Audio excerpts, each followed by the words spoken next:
The second pathway, one that produces 35% of the iron and steel globally, is recycling scrap metal. Recycling is relatively energy efficient. Electric arc furnaces that melt the scrap consume only 30 to 45% of the energy of blast furnaces per unit of iron or steel processed. Also, electric arc furnaces do not directly emit carbon dioxide. Rather, their greenhouse gas emissions depend on the source of electricity. Metal recycling, however, requires a supply of scrap. China, which currently supplies 36% of the world's iron and steel, has little scrap, and so must import most of what it uses.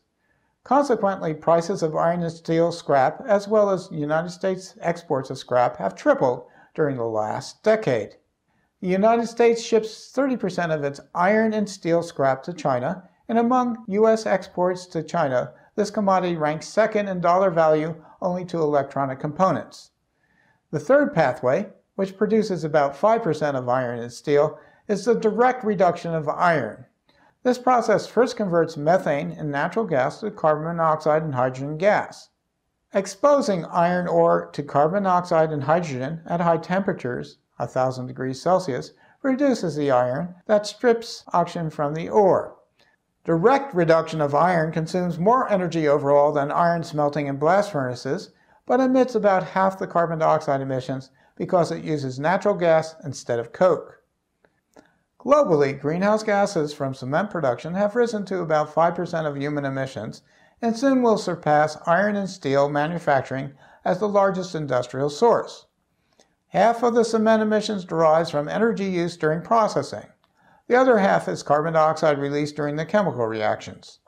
The chemistry of cement involves heating limestone, calcium carbonate, and a small amount of clay, mostly silicon oxides, to 1450 degrees Celsius to make clinker. Grinding the clinker to a fine powder and adding about 5% gypsum, calcium sulfate, yields Portland cement, the most common type of cement. Portland cement plus gravel and sand make concrete. Greenhouse gas abatement during cement production entails either decreasing the amount of limestone or conserving energy. A practice common in Western Europe, but not in the United States, is to replace some of the clinker in cement with oxides of silicon, aluminum, or iron from blast furnace slag or coal-fired power plants. This changes some of the properties of the product and may require different curing procedures. Conserving energy may require purchasing new clinker kilns or grinding materials less finely. In addition, the United States uses mostly coal power for cement production, whereas some other countries substitute alternative sources such as nuclear power for a substantial portion of the energy and thereby emit less carbon dioxide per amount of cement produced. In summary, number one, most of the greenhouse gas emissions from industry are energy related, yet energy efficiencies of most industrial processes are less than half of what is theoretically achievable.